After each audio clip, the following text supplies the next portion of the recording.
다큐멘터리 시즌2 시간에 오신 시청자 여러분 환영합니다. 예, 저는 진행을 맡은 통일시대연구원 미녀탐정 오명윤입니다. 네, 저는 강진욱입니다.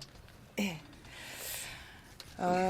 지난 시간에는 우리가 이제 그 박정희가 어떻게 대통령이 됐고 그가 일으켰다는 경제 발전이라는 것이 무엇인가에 대한 정당한 평가가 필요해 보이는 시점에서 지난 시간에는 일부러 박정희를 13년간 비호하며 군 장성으로 만든 것은 미국이었다라는 주제로 말씀 나눠보았습니다. 네. 오늘은 그 2부 시간으로 60년 4월 26일 이승만 하야부터 5.16 군사 쿠데타까지 모두가 미국의 조작이었다라는 주제로 우리 말씀 나눠보도록 하겠습니다. 그래서 지난 시간에는 그 58년 제 6월에 박정희가 제1군 참모장으로 부임했었던 얘기까지 말씀을 나눠보았습니다. 오늘은 그러면 59년 이후 박정희의 행적이 어떻게 이루어졌는지 한번 말씀을 나눠보도록 하겠습니다. 예. 59년 이후 박정희는 어떤 행적을 또 거치게 됩니까? 그러니까 이제 아까 이제 58년 6월달에 일군 참모장으로 갈 때도 네. 일군 사령관이 송효찬이었어요. 송효찬. 이 사람 역시도 이제 제임스 하우스만의 보이라고 이제 모이? 보이.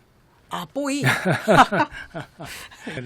뭐 아주 비칭일 수가 있는데 뭐 그렇게 아주 그냥 꼬봉이었군요. 뭐 그러니까. 그렇게 불러도 크게 뭐 당사자는 무지하게 기분 나쁠지 모르겠지만 아직 생존해 있나요? 아니죠. 그렇지는 않을 겁니다. 네. 뭐 그럴 수밖에 없는 게 이제 이 송효찬 사령관은 나중에 4.19 당시에 육군 참모총장에 의해서 계엄사령관이 되는데 그때 별 셋을 달죠. 그리고 이제 그때가 1960년인데 불과 12년 전만 하더라도 그 이미 제주 4.3 사건 때 그때도 이제 송효찬이 가서 제주 4.3 학살의 이력을 담당하거든요.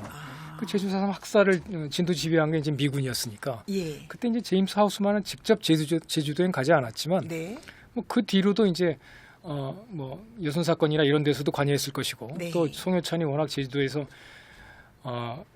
잔인하게 진압을 잘한다. 그래서 칭찬해줘야 된다라고 이제 미군 고문관이 이승만 대통령에게 직접 건의도 할 정도로. 그래서 또 이승만 대통령 쪽에서도 그래 알았어 우리가 널리 칭찬해줄게라고 답신도 할 정도로. 뭐 이런 식으로 이제 진행이 됐던 거예요. 제주 4.3이나 여순 사건이나 그런 식으로 이제 그때부터 이력을 담당했던 사람이니까 굳이 뭐 제임스 하우스만의 보이라고 해도 크게 뭐 다르지 않다는 얘기입니다. 그렇게 진급을 했던 것이고요. 그 다음에 이제 59년 6월에 육관구 사령관이 된다고 지난 시간에 말씀드렸죠, 아마. 그죠? 육관구 사령관. 그러니까 육관구가 이제 서울 영등포에 본부를 둔 핵심 그 위수 지역으로서 지금의 수도방위 사령관 격이라고 말씀드렸던 것 같고요. 이렇게까지 이제 그 중요한 지역에 가서 박정희가 이제 어떤 한국군의 핵심 인사로 이제 커간다는 것이었고요. 그렇게 됐던 겁니다. 그리고 나서 그 다음에 간 자리가 어디냐면요. 59년 6월에 육관구 사령관 하다가 6개월 뒤인 60년 1월 달에 부산의 군수기지 사령부가 창설이 되거든요. 새로 창설되는 부산 군수기지 사령관으로 가는 거예요. 이 사령관으로 부산 군수기지 사령관으로 갔다는 건 어떤 의미가 있을까요? 그러니까 이게 아까 이제 육관구 사령관이 그 어떤 쿠데타를 모의하는 중요한 지역이었을 것이다라고 추측을 했다가 그다음에 이제 훨씬 더 멀리 간 거잖아요. 서울에서. 서울 지역에서. 그러면 완전히 멀리 간 거네. 그렇죠. 근데 이제 그렇지만 새로 생기는 군수기지 사령부니까 아주 중요한 그 시설이 아니겠습니까? 그래서 갔으니까 굳이 뭐 좌천이니 뭐니 이렇게 할 필요는 없을 것 같고 그 대신에 이때는 아마 그 쿠데타 모의에서 좀 멀어지는. 그러네요. 그죠? 서울 지역에서 핵심 지역이었어야 되는데 그렇지 않은 걸로 보여지는 겁니다. 그래서 아무튼 아까 말씀드린 대로 그 박정희 쿠데타가 이제 미군의 어떤 그 주도 면밀한 작전에 의한 것이었다고 본다면 이때는 아마 이제 그 쿠데타 모의가 좀 불필요한 시점이 아니었을까. 그래서 박정희를 저렇게 내돌린 것이 아닐까. 뒤로 뺀 것이 아닐까. 이런 추측도 가능할 것 같습니다. 그러면은 뭐 좌천은 아니고 어쨌든 군수기지가 창설되면서 그쪽으로 사령관으로 그렇죠, 갔기 때문에 그렇죠. 뭐 새로 창설되는 그 중요한 시설의 음. 그 장으로 갔으니까요. 쿠데타 모의에서는 조금 멀어지긴 했지만 그렇지만 여전히 중요한 요직을 그러니까 담당하고 있었다. 쿠데타 모의에서 멀어진다는 얘기는 어떻게 나온 얘기냐면요. 60년에 4.19가 일어나는데 4.19 네. 혁명이 일어나는데 예. 4.19 의거 혁명이라고도 하고 의거라고 하는데 저는 이제 의거 쪽이 맞는 것 같은데요. 예. 이제 4.19 혁명이라고 얘기하는 분들은 우리 시민학생의 손으로 이승만 정권을 거꾸로 때렸다라고 이제 믿는 그렇죠. 분들이고요. 그 의미를 더 그런 거죠. 근데 사실은 이승만을 거꾸로 때린 것은 아까 제가 지난 시간에 말씀드렸던 것 같은데 그 메카나기 주한 미대사의 공작에 의해서 메카나기 주한 미대사만이 아니고 당시 서울 CIA 서울 지부장 네. 피어드 실바라는 사람이 있었고요. 그다음에 또 이제 주한미군 사령관 메그루더, 네. 카터 메그루더도 있었고 아하. 이 3자가 합심을 해서 이승만을 몰아낸 거예요. 음. 그래서 당시에 이제 메카나기 혁명이란 말이 나왔던 것이고요. 뭐 그렇게 본다면 4.19는 혁명이라기보다는 의거가 맞지 않는가 하는 생각이 드는데요. 아무튼 이 4.19가 이제 일어날 수밖에 없는 상황이 되는 게 뭐냐면 부정선거잖아요. 그렇죠. 부정선거 조짐은 한참 전부터 있었다는 얘기예요. 아. 어느 날 갑자기 부정선거가 드러난 게 아니고 예. 이미 60년대 이미 59년 말 60년 네. 초면 이건 틀림없이 부정선거다. 음. 이건 난리가 난다라는 누구나 예측할 수 있는 상황이었던 거예요. 예. 그러면 굳이 쿠데타가 아니어도 이거 민중 봉기를 통해서 이승만 정권을 무너뜨릴 수 있겠다라는 생각을 네. 할 수 있다는 거죠. 아. 그런 점에서 본다면 육관구 사령관 보냈을 때 박정희 이제 쿠데타 모의를 조건을 만들어 줬다가 예. 그다음에 이제 이승만 정권을 날릴 기회가 이제 또 다른 방식으로 날릴 수 있는 여건이 마련되니까 네. 부산 군수기지로 뺐다는 아. 추리도 가능하다는 얘기죠. 뭐 하나의 추리입니다만 예, 아무튼 예. 그렇게 말씀드렸던 겁니다. 예. 그러면 이 부산 군수기지 사령관으로 갔다가 네. 이제 그 4.19가 조금 후에 또 4.19가 이제 발발하잖아요. 그렇죠. 3개월 뒤에 일어나죠. 예. 그 과정을 통해서 그래서 박정희가 이제 부상을 할 수 있는 어떤 상황이 그래야 만들어지잖아요. 되는 거죠. 그래야 예. 되는 거죠. 그죠? 예. 예. 그러기 위해서는 또 어떤 미국에서의 그러니까 이제 60년 1월 달에 군수기지 사령관으로 내려가잖아요. 예. 그리고 나서 3개월 뒤네요. 정확하게. 네. 60년 정확히 2달 뒤에 3.15 부정선거가 있으니까요. 1월 예. 15일 날 내려갔다 2달 뒤에 부정선거가 있고 예. 그다음에 이제 4.19에 이르는 과정도 3.15에서 1차 마산 의혹가 3.15 1차 마산 의혹가 있고 그다음에 4월 12일 2차 마산 의혹가 있고요. 네네. 그다음에 뭐 4월 18일 날 뭐 고대생 시위가 있고 4.19 이제 본격적인 시위가 있는 거죠. 예. 이런 과정이 이제 한 달 가량에 이제 거치는 과정이 있었는데요. 뭐 과정을 다 지금 말씀드릴 수는 없을 것 같고 아무튼 군수기지 사령관으로 내려간 시점부터 이미 4.19는 예정이 돼 있다, 충분히 예상할 수 있다고 봐도 과언이 아니었고요. 예. 4.19, 3.15 부정선거는 거의 이제 불 예. 보듯이 뻔한 상황이었고 예. 이미 그 전부터 이제 60년 초부터 음. 부정선거 지령 문건이라는 게 신문에 막 대서특필될 정도였었어요. 그러니까 어떤 부정선거냐면 3인조 투표, 5인조 투표, 뭐 9인조 투표 셋이 한꺼번에 같이 가서 서로 표를 보여주면서 이승만 이기부를 찍는 투표를 한다. 이런 문건이 막 신문에 보도될 정도였으니까요. 그냥 아주 3.15는 부정선거가 충분히 될 만한 여러 가지 정황적 그렇죠. 그 상황들이 막 그때부터 보였군요. 이미 뭐 정치권이나 뭐 시민학생권이나 이런 쪽에서 뭐 부글부글 이건 막아야 되는데 뭐 큰일 났는데 뭐 이런 식으로 그러니까 3.15 선거 당일부터 이제 의거가 시작되는 겁니다. 마산에서. 그런 지경이었으니까요. 이제 근데 박정희 부산 군수기지가 사령관 간 다음에 그런 일련의 과정을 거쳐서 4.19가 일어나고요. 4.19가 일어나면서 이제 4.19 계엄령이 내려지거든요. 4.19 계엄령이 내려지면서 박정희가 부산 지역 계엄 사무소장이 되는 겁니다. 각 지역별로 이제 계엄 사무소가 꾸려지잖아요. 전국에 이제 계엄령이 떨어졌으니까. 그러니까 부산 마산 지역을 박정희가 총괄을 하는 겁니다. 관할을 하게 되는 겁니다. 박정희가 이제 계엄 사령관이 되는 거네요. 부산 지역에. 그 과정에서 박정희가 이제 박정희의 이름을 알리는 박정희의 지명도를 높인다 그럴까요? 이런 과정들이 덜어 있었다는 얘기입니다. 어떤 일이 있었냐면 일이었을까요? 4.19는 우리 시민 학생들이 이제 이승만을 쫓아내는 형식으로 예. 그 이제 의거가 시작되는 거였으니까 예. 일단 시민 학생 편에 서야 되지 않겠습니까? 그렇죠. 우리 좋은 사람들은 그래야 되는데 박정희가 그런 편에 선다는 얘기죠.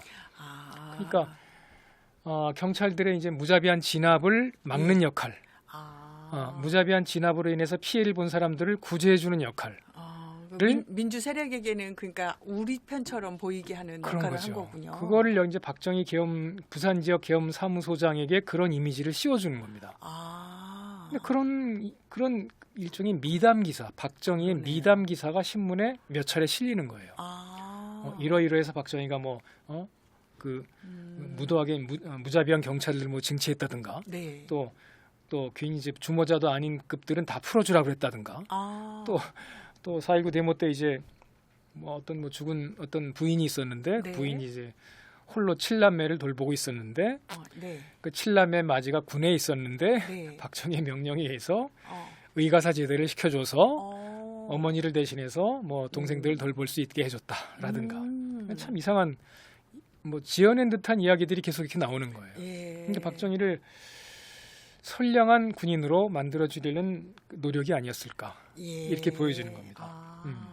그게 이제 60년 4.19 계엄 령이 떨어진 상황, 4.19 60년 4월 5월 즈음의 일이었습니다. 그 4.19 혁명 과정에 박정희가 그 혁명 진영에 네. 이렇게 우군처럼 네. 자신을 선량하게 어필하면서 어느 정도 이제 사회적 신망을 쌓았던 거네요. 그렇죠. 그게 박정희 자신이 했던 일일 것 같지는 않고 누군가가 이제 박정희 지명도를 높여주는 일이었을 거란 얘기죠. 네. 이렇게 해서 그러면은 그 이후에는 또 어떤 그러니까 그렇게 지명도를 높였으니까 박정희를 이제 군의 핵심으로 또 이제 만들어야겠죠. 한국군의 이제 핵심 인사로. 예. 그 과정이 몇 차례 있었는데요. 그 다음에 그 군수기지 사령관 하다가 어디로 가냐면 7월 달이네요. 네. 60년 1월 달에 부산에 갔다가 60년 7월 말에 제1관구 사령관으로 갑니다.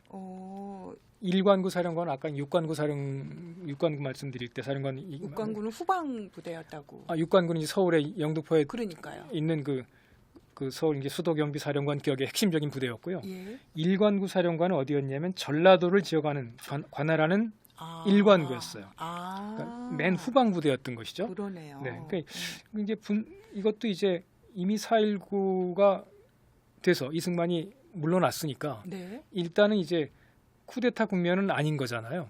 예, 쿠데타를 할 필요는 없는 국면이었으니까 부산에 있다가 다시 이제 전라도 쪽으로 간 거네요. 보내준 것이 아닌가 또 이렇게 볼 수가 있는 것이죠. 네. 그러면서 아무튼 1관구 사령관 갔는데 여기도 얼마 안 있어요. 60년 7월 달에 60년 7월 26일 날 1관구 사령관으로 갔다가 네. 60년 9월 10일 날 육군본부 작전 참모부장으로 영전을 합니다. 바로 그냥 불과 3개월이 안 돼서 이 2달여 만에 예. 육군본부는 이제 한국 육군의 핵심적인 조직이잖아요. 네네. 그 중에서도 또 작전 참모부장이란 자리는 또 더더욱 또 핵심적인 자리였을 것이고요. 그러네요. 육군본부 내 육군본부 내 참모부장이 4사람인가밖에 안 됐었어요. 그 중에 한 명이 박정희였군요. 군수참모, 작전참모 무슨 이런 참모였는데 제일 중요한 작전참모를 박정희가 되는 겁니다. 그렇게 되고 그리고 나서 또 박정희 이름을 또 알릴 일이 어떤 일이 있었냐면 육군 작전참모부장이 된 지 한 달 뒤에 60년 10월 달에 그때 미군에서 이제 한국군을 감군하는 이런 역할이 있었어요. 왜냐하면 한국군을 너무 많이 늘렸다. 했으니까 이제 필요 없으니까 이미 이제 전쟁 난 지 또 10년이 돼 가잖아요. 된다는 또 예산도 이제 예산 문제도 있고 하니까 좀 줄여라 그랬던 모양이에요. 네. 그래서 이제 감군을 하게 되는데 그때 감군 심사위원회 위원으로 들어갑니다. 박정희가. 네. 위원이라는 사람이 누구냐면 육군본부 참모부장들이 위원이 되는 거예요. 그러니까 이제 그러면서 또 이제 신문에 이제 이름을 알리는 거죠. 감금 심사위원을 하게 된다면은 군에 대해서 정보를 굉장히 많이 파악하고 있어야 되는 핵심적인 그런 일을 거겠죠. 한 거네요. 뭐 정보나 뭐 인맥이나 이런 것들 아주 두터이 쌓을 수 있는 그런 계기가 아니었던가 싶은데요. 아무튼 뭐 구체적으로 어떤 일을 했는지 모르지만 그렇게 감군심사위원으로 또 이름을 올려요. 박정희가. 그렇게도 또 이제 한번 박정희라는 사람이 우리 한국군에 있구나 이런 정도 이제 알려지는 거겠죠. 그렇게 되는 겁니다. 그리고 나서 또 2달 있다가 60년 12월 달에 12월. 2군 부사령관으로 갑니다. 네. 아까 이제 1군 58년에 1군 참모장이었다. 부사령관 했다가 그렇죠? 2군 부사령관으로. 아까 이제 갔다. 58년 6월 달에 1군 참모장이었다고 그랬거든요. 예, 예. 그때 1군 사령관은 송효찬이었고요. 60년 12월 달에 2군 부사령관이 되는데 2군 부사령관의 2군 사령관은 누구였냐면 장도영이에요. 장도영. 장도영은 아까 이제 생각나실 텐데 네네. 처음으로 박정희가 이제 육군에 복직하고 나서 예. 처음으로 일선 부대로 배치받은 게 구사단 참모장이었거든요. 예. 그게 50년 10월경가 됐는데 네. 그때 구사단장이 장도영이었다고 말씀드린 거예요. 아, 네.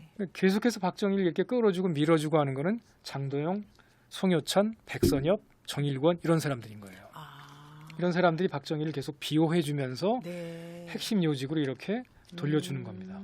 그래서 이제 60년 12월 달에 2군 네. 장도영 사령관이 있는 2군의 부사령관이 되는 겁니다. 예. 아주 정말 아까 이제 1군은 일선 전방부대였고 2군은 이제 후방부대 전체였다고 그랬는데 네. 그 후방부대 전체를 관할하는 사령부의 부사령관이 된 거예요. 거의 정말 핵심적인 자리로 한 거죠. 네네.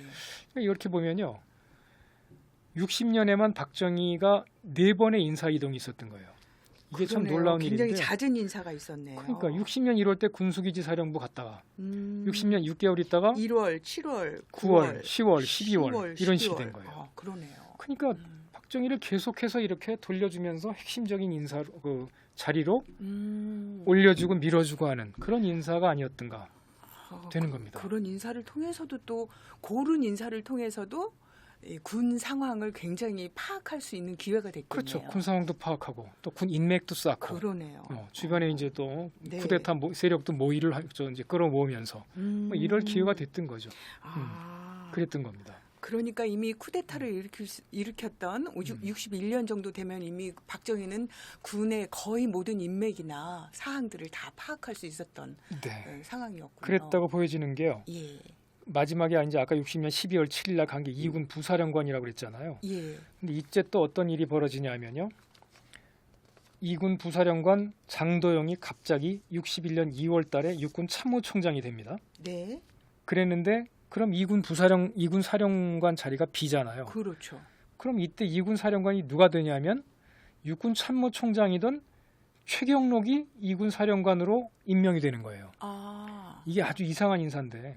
그게 어떤 의미에서? 아니, 그러니까 2군 사령관과 육군 참모총장이 자리를 맞바꾸는 일이 이게 말이 안 되는 인사를 좀 벌인 이상하긴 거예요. 하네요. 그 육군 참모총장이면 한국군을 통솔하는 자리인데 그렇죠.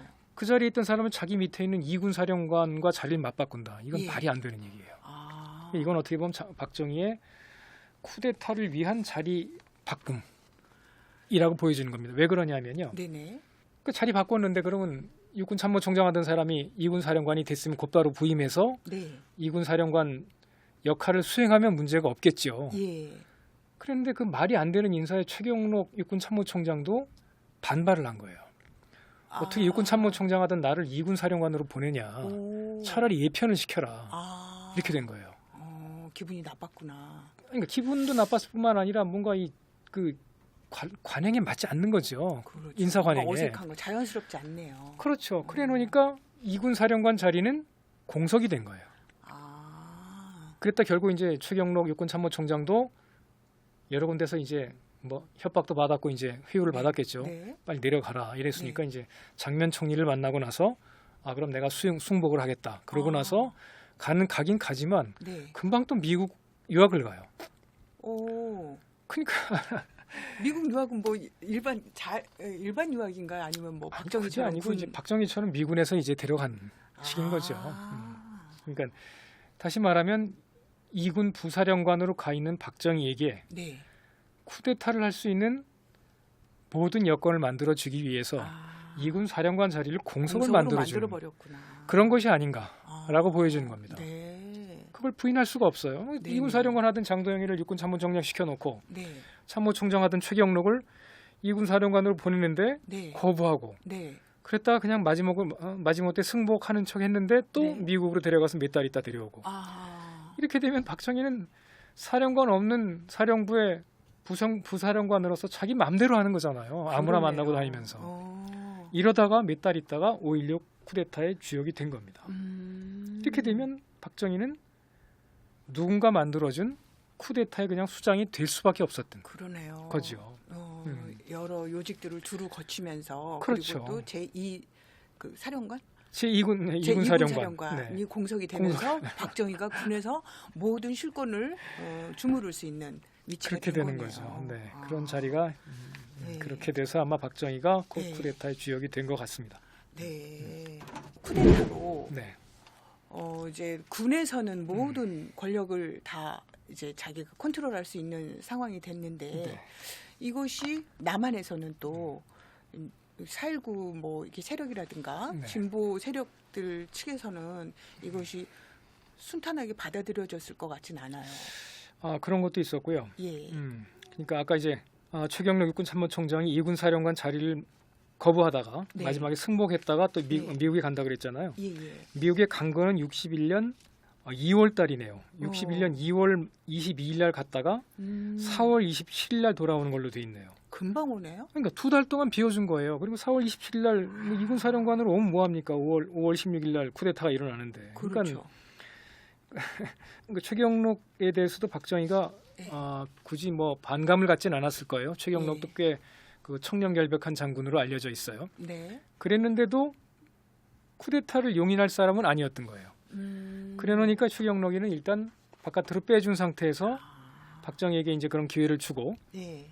그리고 나서 이제 5.16 쿠데타가 더 이제 무르익을 즈음에 예. 최경록이가 왔지만 아무 역할을 못하는 예. 이렇게 된 거였던 것 같아요. 예. 아무튼 이렇게 해서 이제 쿠데타가 일어나는데 예. 지금까지 박정희를 쭉 키워왔던 게 미국이라고 이제 말씀을 드렸던 것 같고 네네.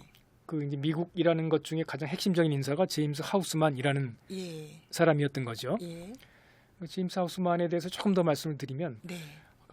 지난 시간에 46년에 이제 한국에 부임을 했다가 했고. 내내 있었던 건 아니고요. 예. 한국 전쟁이 발발하고 나서 네.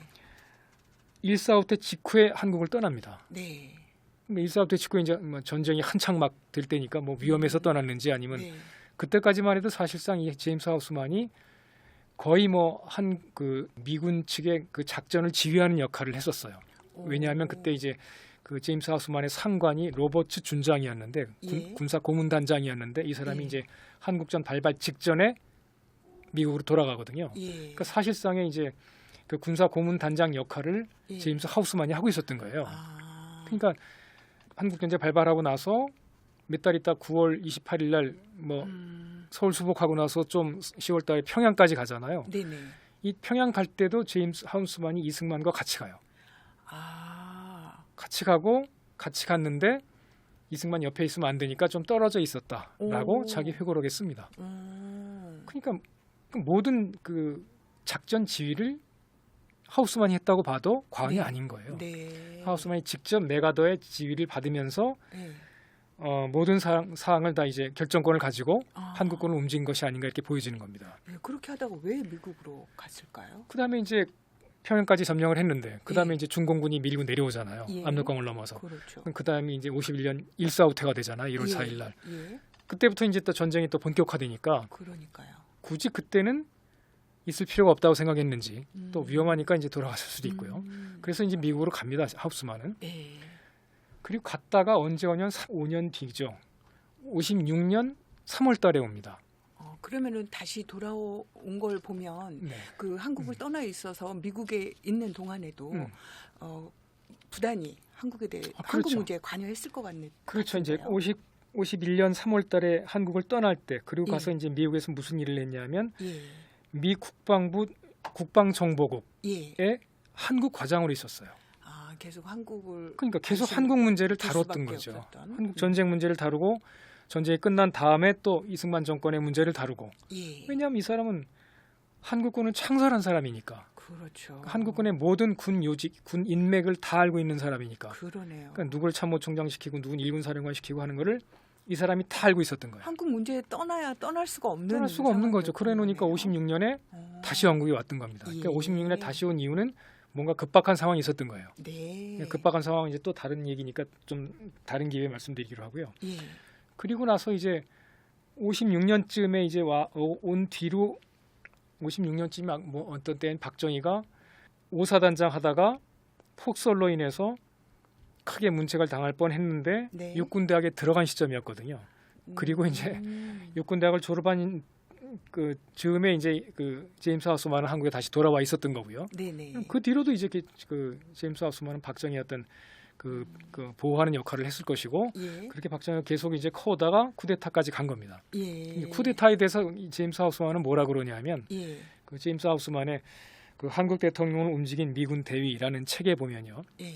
그 뭐라고 쓰냐면 5.16에 대해서는 너무나 복잡하기 때문에 예. 누가 어떤 역할을 했다고 쉽게 단정하기가 어렵다. 그건 무슨 의미죠? 그게 무슨 말이겠어요. 박정희가 무슨 역할을 한 건 맞는데 예. 박정희가 다 했다고 말할 수가 없다라고 아. 제임스 하우스만이 얘기를 해요. 예. 다시 말하면 박정희는 그냥 5.16 쿠데타에 한 역할을 한 데 지나지 않는 거예요. 5.16 쿠데타라고 하는 큰 그 드라마의 네. 일개 부분을 맡았던 거에 지나지 않는 거예요. 예. 왜냐하면 박정희 혼자 당한 게 아니라 박정희를 비호하는 또 다른 세력이 있어야 되고 5.16 쿠데타를 지원하는 또 후방 부대도 있어야 되고 네. 박정희가 이제 쿠데타를 일으켰을 때 박정희가 일으킨 것도 아니지만 5.16 쿠데타가 났을 때 주한미군 사령관 카터 맥그루더는 네. 그 쿠데타군을 진압하려고 그랬거든요. 그건 참 이상한 일인데 그러니까 다시 말하면 5.16 쿠데타 모의에 주한미군 사령관 카터 맥그루더는 들어가 있지 않았던 거예요.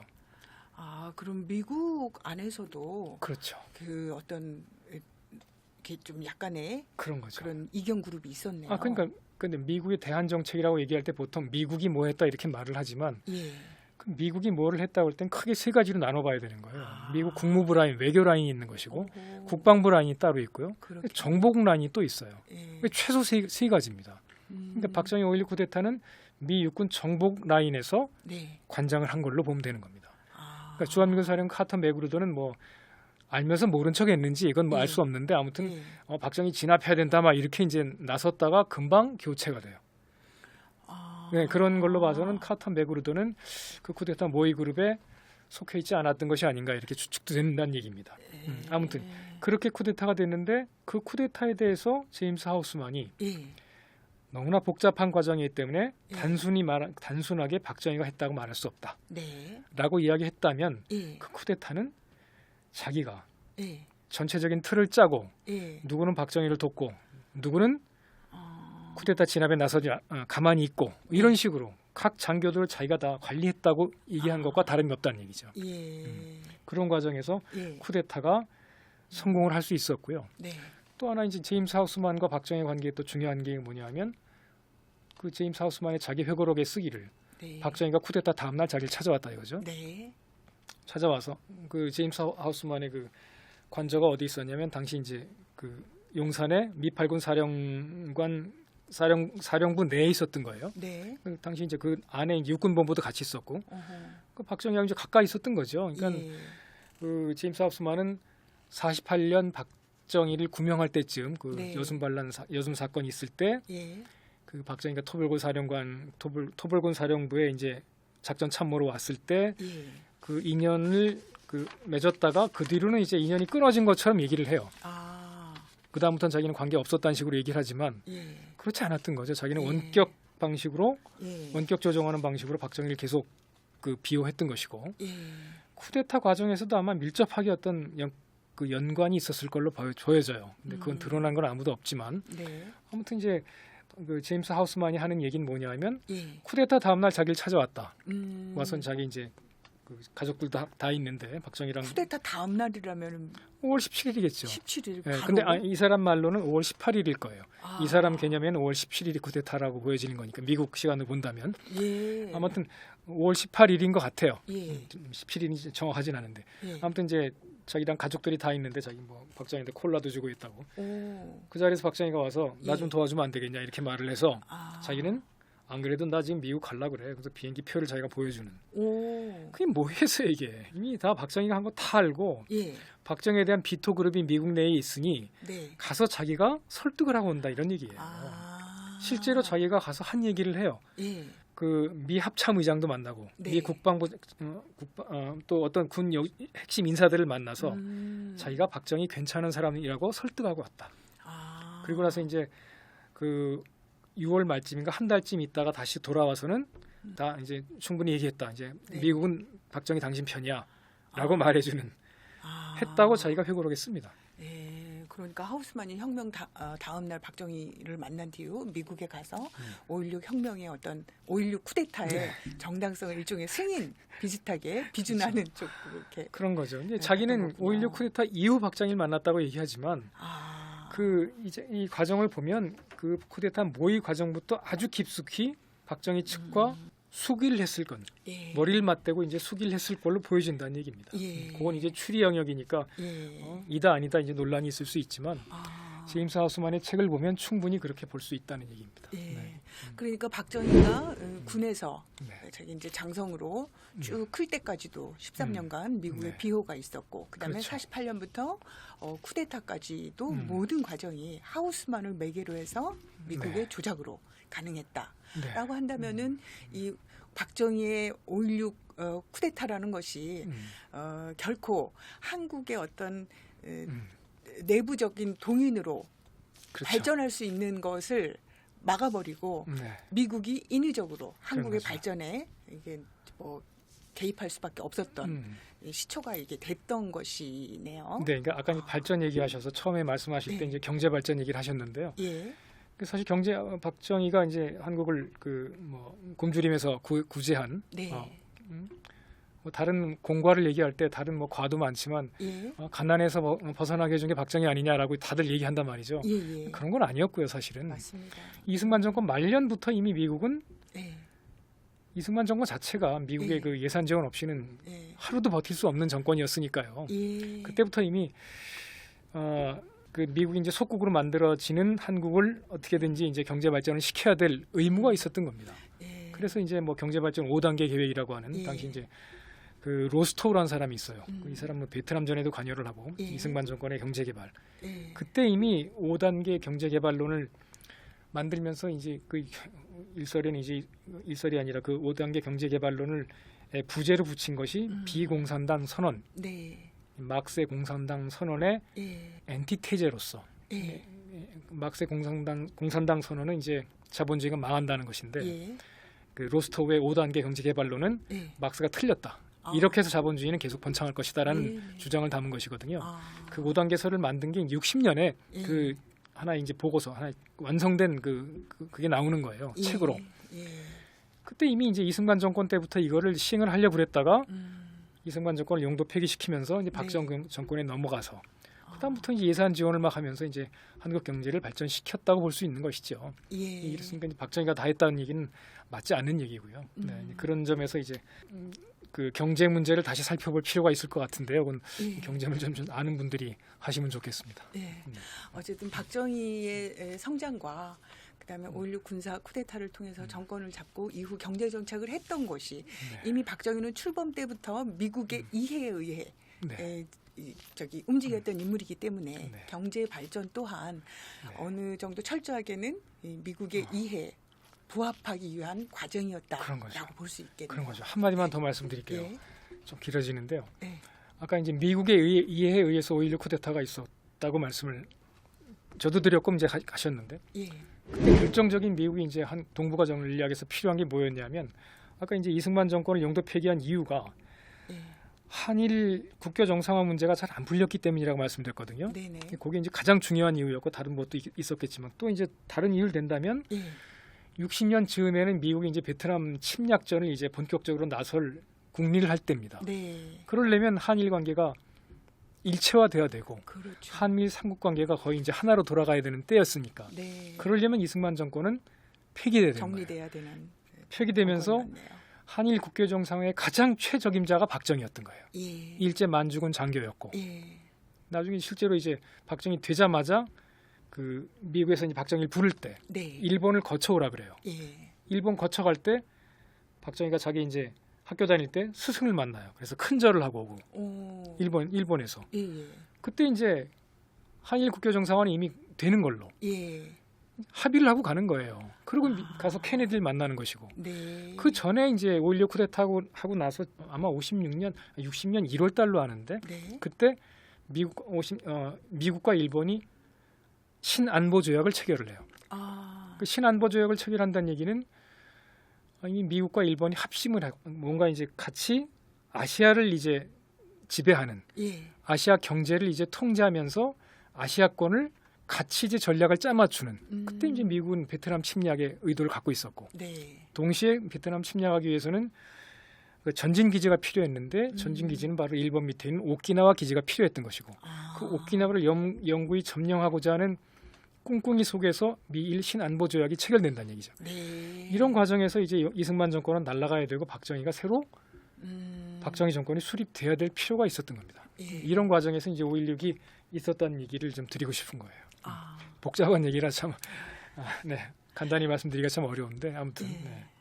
어쨌든 지난 시간에 이어 오늘까지의 시간을 통해서 박정희가 어떻게 성장해 왔고 또 그가 박정희가 그 이룩했다고 하는 경제 발전이라는 것이 철저하게 미국의 그 동북아 정책에 의해서 실현되었고 이루어져 왔다라는 것을 알 수 있었던 시간이 되었던 것 같습니다.